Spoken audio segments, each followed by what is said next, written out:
This channel does not promote any violent, harmful, or illegal activities. All content provided by this channel is meant for an educational purpose only.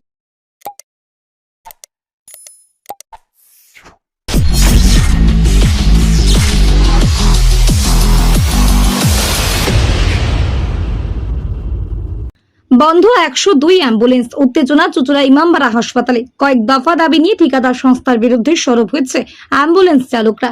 রাজ্যের বিভিন্ন হাসপাতালে পরিষেবা বন্ধ রেখেছে তারা, যার ফলে সাধারণ নিম্নবিত্তের মানুষ সমস্যায় পড়েছে। হাসপাতাল থেকে রোগী বাড়ি নিয়ে যেতে অথবা হাসপাতালে নিয়ে আসতে মিলছে না ১০২ অ্যাম্বুলেন্স। অনেকের প্রাইভেট অ্যাম্বুলেন্স ভাড়া করার মতো ক্ষমতা নেই, তারা পড়েছেন ঘোর সমস্যায়। ছুটির পর বাড়ি ফিরতে পারছে না রোগী, ঘন্টার পর ঘন্টা দাঁড়িয়ে অপেক্ষা করছেন পরিবারের সদস্যরা। স্থানীয় বিজেপি কর্মী, বিধায়কের প্রতিনিধি যারা হাসপাতাল দেখাশোনা করেন তারা গিয়ে অ্যাম্বুলেন্স চালকদের বলেন, জরুরি পরিষেবা বন্ধ রেখে কোনো আন্দোলন করা যাবে না। দুই পক্ষের মধ্যে তীব্র বাদানুবাদ শুরু হয়, উত্তেজনা ছড়ায়। অ্যাম্বুলেন্স চালকদের দাবি যে ঠিকাদার সংস্থার হয়ে তবে অ্যাম্বুলেন্স চালান এই সংস্থা, তাদের সঙ্গে বিমাত্রে সুলভ আচরণ করছে, বেতন কেটে নেওয়া হচ্ছে, তাদের নানাভাবে হয়রান করা হচ্ছে, বৈধ পরিচয়পত্র দেওয়া হচ্ছে না, না হলে তাদের গাড়ি নিয়ে রাস্তায় চলতে সমস্যা হচ্ছে। তাই কয়েক দফা দাবি নিয়ে তারা গোটা রাজ্যের ১০২ বন্ধ রেখেছে। বিজেপির প্রতিনিধিদের দাবি, গরিব মানুষগুলো যাবে কোথায়? তারা তো এই সরকারি অ্যাম্বুলেন্স পরিষেবার ওপর নির্ভরশীল। হাসপাতাল সূত্রে জানা গেছে শুধু কলকাতার রেফার রোগী নিয়ে যাওয়ার কাজ করছে ১০২। স্থানীয় কোনো রোগীকে হাসপাতালে নিয়ে আসা বা পৌঁছে দেওয়ার কাজ বন্ধ রয়েছে। ১০২ ছাড়া সরকারি নিজস্ব যান রয়েছে, তার মাধ্যমে পরিষেবা সচল রাখা হয়েছে। চুঁচুড়ার বিধায়ক সুবীর নাগ বলেন, গরিব মানুষ এত পরিষেবা থেকে বঞ্চিত না হন, এই বিষয়টা আমরা দেখছি।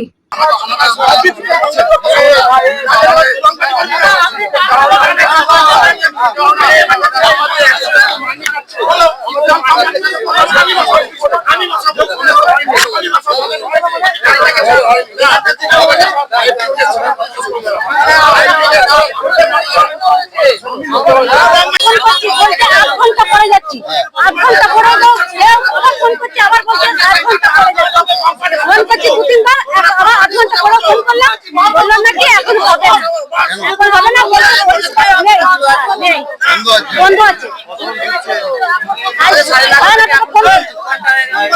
হ্যাঁ, 2 ঘন্টা উপর হয়ে গেল।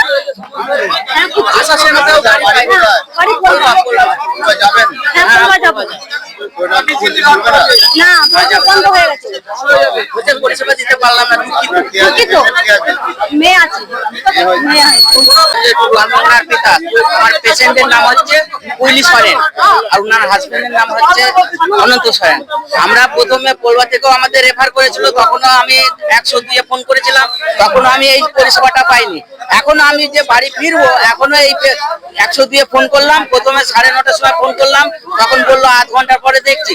তারপর ফোন তো তুললোই না। তারপর আমি ১০:৫৮-র মধ্যে ফোন করলাম, তখন বলছে মানে দেখছি, একটা পুরুষ করলো। তারপরে এই এখন ওনারা নিজেরাই ফোন করেছিল, বললো যে আজকে দেখছি যদি গাড়ি থাকে, আর বললো যে পরিষেবা বন্ধ আছে, গাড়ি আজকে ড্রাইভাররা কেউ নেই। হ্যাঁ, এখন কি করবো? এই তো ১০২ ভেবেছিলাম এখানে যাবো, কিন্তু এখন হ্যাঁ ওইটাই তো। পরে প্রাইভেটে তো অনেক ভাড়া, এসেছি প্রাইভেটে, আবার যাবো প্রাইভেটে, তাহলে আমরা কি পরিষেবা পেলাম? হ্যাঁ, ১০২ ফোন করে আমার কি লাভটা হলো? আমি যে মানে ৩ ঘন্টা ধরে ওখানে ২ ঘন্টা ধরে বসে আছি, আমার কি লাভটা হলো বলে? গত ১ বছর আমরা মোট এখানে কাজ করছি ২০১৮ সাল থেকে। ২০২৫ সালে বললো যে এটা টেন্ডার চেঞ্জ হচ্ছে। কোম্পানি এক, উপরে যে স্টাফরা আছে, ইএমই, পিএম, আরএম, এইচআর, প্রত্যেকের কোনো অ্যাপয়েন্টমেন্ট লেটারে চেঞ্জ আসেনি, কোনো আইডিতে চেঞ্জ আসেনি। আমাদের ২০২৫ সালের 1 আগস্ট লেটারটা বললো নতুন করে টেন্ডার হয়েছে, সেখানে সবকিছু চেঞ্জ হবে। তারপরে আমাদের এই আরেক বছর হয়ে গেছে, এটা ২৬-এর আগস্ট মাস চলছে। তাহলে পরে আমাদের অ্যাপয়েন্টমেন্ট লেটারটা দেওয়া উচিত ছিল, আমরা অ্যাপয়েন্টমেন্ট লেটার এখনো পাইনি। আমাদের গভর্নমেন্ট থেকে ন্যাপস বলে একটা ইয়ে থেকে ১,৫০০ টাকাটা করা হয়। এখন সে কথাটা আমাদেরকে এনারা অফিস থেকে বলছে এটা করতেই হবে, না করলে প্রবলেম তৈরি হবে। সেটা করতেই হবে। আমরা সেই ন্যাপসের জন্য অ্যাপ্লাই করা হয়, এখন সেটা বলার পরে বলছে যে ন্যাপসের টাকাটা তোমাদের অ্যাকাউন্ট থেকে দেওয়া হবে না, কারণ ওই টাকাটা নাকি কোম্পানি গভর্নমেন্টকে দেয়, গভর্নমেন্ট আবার ব্যাক করে। এটা কখনো পসিবল যে কোম্পানি গভর্নমেন্টকে দেবে, গভর্নমেন্ট আবার স্টাইপেন্ডের টাকা গভর্নমেন্টকে কোম্পানি দিচ্ছে? এটা কখনো নয়, গভর্নমেন্ট সেটা দিচ্ছে, কোম্পানির টাকাটা কোম্পানি দেবে। আচ্ছা, দ্বিতীয় কথা, দুর্ঘটনায় কোনো গাড়ি যদি অ্যাক্সিডেন্ট করে সেই কর্মীর কাছ থেকে টাকাটা নিয়ে নেওয়া হয়, সেই টাকাটা কেটে নেওয়া হয় স্যালারি থেকে, কিন্তু সেই স্যালারি অ্যামাউন্টটা যদি আমরা কোনো গ্যারেজে গিয়ে বা কোথাও গিয়ে কথা বলি, হয়তো সেটা দেখা গেল 500 টাকা, 1000 টাকা, 1500 টাকা, কিন্তু কোম্পানি আমাদের কাছ থেকে সেই টাকাটাই কাটছে 1500 টাকা, 5000 টাকা, 8000 টাকা কেটে নিচ্ছে। দ্বিতীয় কথা, বোনাস আমাদের নেই। আচ্ছা, পিএফ থেকে টাকা যে আমাদের টাকাটা অ্যাডজাস্ট আমাদের করা উচিত, টাকাটা অ্যাডজাস্ট হচ্ছে না। মিটবে কি করে এটা বলুন না? কোম্পানি আমাদের সাথে অফিস থেকে আমাদের এটা ব্যবস্থা করুন। কোন দলের লোকের সাথে? দেখুন, এনারা দলের যারা লেটারে এসছেন, না, এনারা যারা এসছেন এনাদেরকে আমরা এই মুহূর্তে চিনিও না, জানিও না। এনারা যদি কোনো পার্টির লোক হয় তাতেও আমরা জানি না সেটা কোনো পার্টির লোক বা কিছু। চালাবেন না চালাবেন? আমরা এই মুহূর্তে শুধুমাত্র রেফার পেশেন্ট ছাড়া কোনো পেশেন্ট চালাচ্ছি না, কারণ রেফার যেটা এমার্জেন্সি পরিষেবা, নর্মাল এমার্জেন্সি পরিষেবা হচ্ছে রেফার পেশেন্ট, এটা আমরা পরিষেবা দিচ্ছি, সেটা নিয়ে একটা সমস্যা কিছু নয়।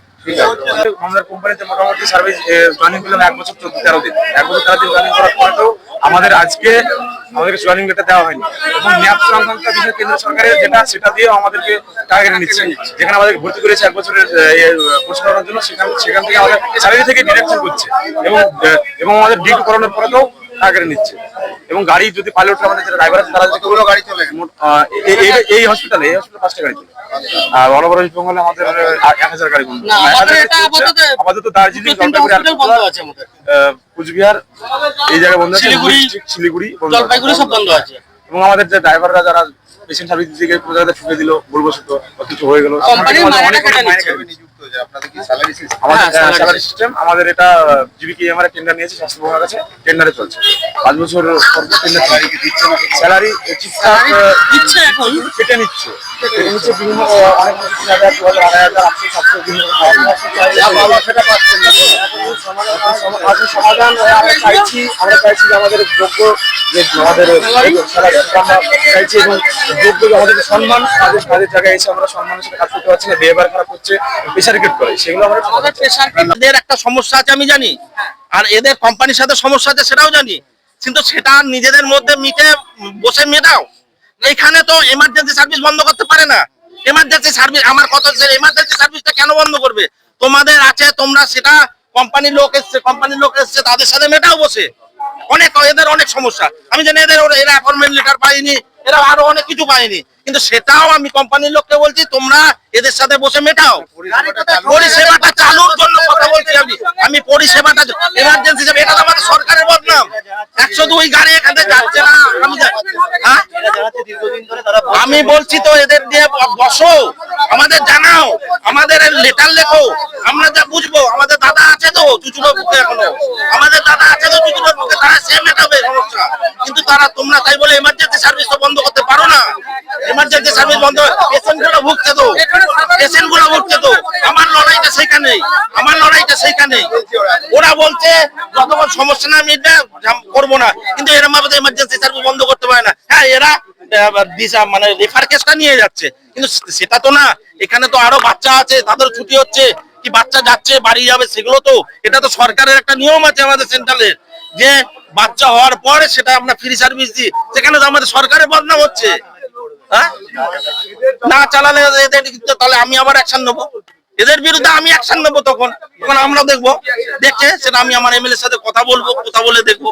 আমাকে জানালো, আমি সিএমওএইচ কে দেখতে বলেছি বিষয়টা, ওনারা আগে অ্যাডমিনিস্ট্রেটিভ তরফ থেকে দেখো, তারপর আমি কিছু বলবো। আমি বিষয়টা এখনো সম্পূর্ণ জানি না, তবে যেটা হচ্ছে অবশ্যই এটা খুব শীঘ্রই যাতে আমরা রিকভার করতে পারি, কেন গরিব মানুষ নিশ্চয় জানের সুবিধা পাবে না, এটা হতে পারে না।